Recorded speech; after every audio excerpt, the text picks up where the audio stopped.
僕この話あんまりしないようにしてるんですよね。人間余り始めてるんですよ。これは人によっては否定するだろうし、あまり心地よい話ではないと思うんですけど、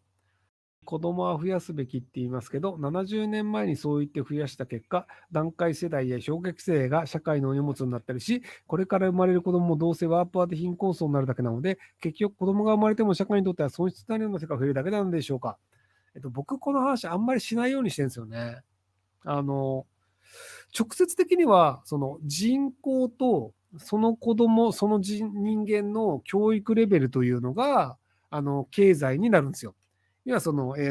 小卒レベルの頭の人が1000万人の国と、大卒レベルの頭の人が1000万人の国だと、大卒レベル頭の人が1000万人の国の方が、やっぱ経済的にはうまくいくんですよね。で、大卒レベル1000万人の国より、大卒レベル2000万人の国の方が経済がうまくいきますと。えっと、まあ、基本的には、今の社会、人間社会というのは、大体この公式に当てはまりますと。で、僕がこれ、今のって言い方をしてるんですけど、人間余り始めてるんですよ。これは人によっては否定するだろうし、あまり心地よい話ではないと思うんですけど、そもそもじゃあ、なぜ移民排斥というものがアメリカとかヨーロッパで起きているのか。要は、労働者が多い方がいいはずだよね。であれば、移民って来れば来るほど、その国は豊かになるはずじゃん。で、アイスランドとかはもちろん今でも移民歓迎なんですよ。なぜかっていうと、人間少なすぎるから。で、人間少なくて土地が余ってるところは移民歓迎なんですよ。なので、100年前のアメリカとかは土地めちゃくちゃ広くて人口少ないから、もう誰でもいいから来てくださいと。で、土地耕したらこれお前の土地にしていいからっていうので、なので人口をどんどん増やして、で、その結果アメリカっていうのは経済的に豊かになったんですよ。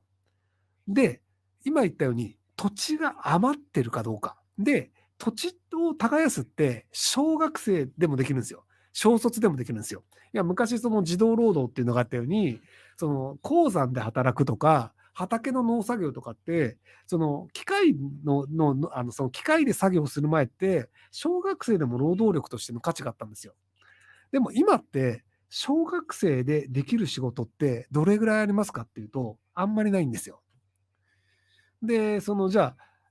肉体労働でできる仕事っていうのは、もちろん肉体労働をしてる人はいっぱいいるんですけど、肉体労働をしてる人をそのまま居続けさせることが、社会にとって良いのかっていう視点が、今の時代は生まれ始めてるんですよ。日本でもマクドナルドの、受付がタッチパネルのでかいやつになってるところ、店舗増えてるっぽいんですけど、フランスのファーストフードって、ほぼタッチパネルなんですよ。その店員さんにその食べたいものを言ってお金を払うってなくて、そのタッチパネルにピッピッピッって押して、クレジットカードで決済して、で、レシートが出てきて、で、その出来上がったやつが番号呼ばれて取りに行くっていうのが、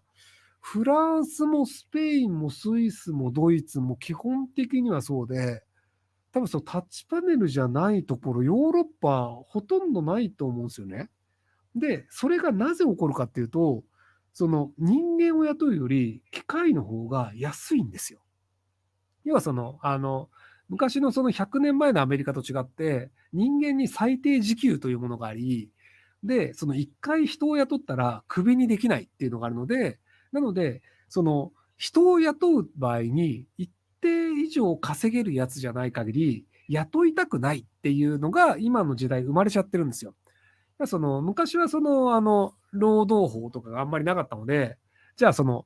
時間に500円しか稼げないんだったら、お前の時給は300円なっていうのは成立したんですよ。でそうすると、時給300円なんだけど、500円分稼げてるから、会社は200円得すると。で、その人は時給では500円分しか稼げないから、300円もらえるのでも、一応仕事をしてお金の対価を得るというのができたんですよ。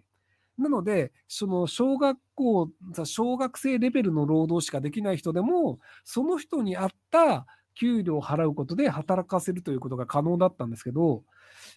今、その東京の時給1000円、最低時給1000円とかになると、時給が1000円払っても利益が上げられる1200円以上の価値を提供できない人は、雇うと損をするんですよ、会社は。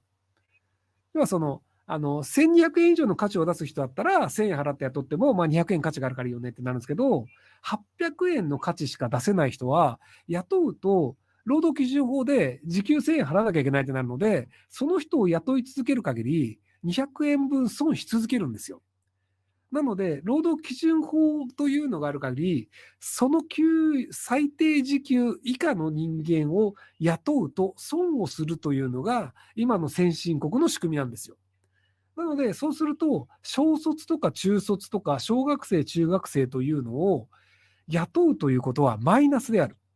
なので、なぜアメリカの人たちが今移民に来てほしくないと言い始めたかっていうと、最低時給を守らなければいけないとすると、そのメキシコから来る労働者としての肉体労働はできるけど、英語をまともに喋れませんという人を雇いたくないんですよ。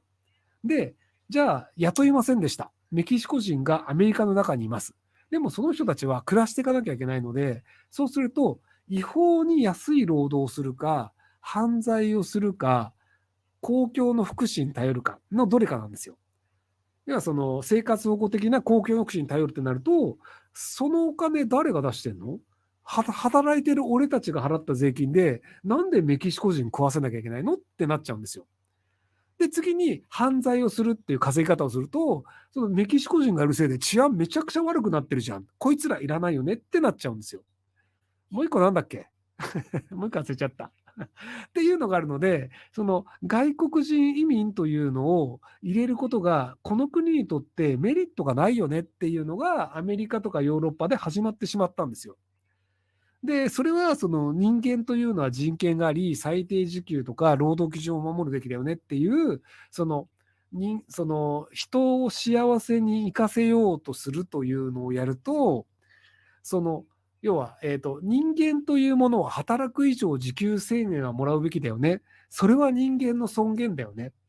これ多分ね、否定する人はいないと思うんですよ。でも、その人間の尊厳である1000円の生産性がない人は、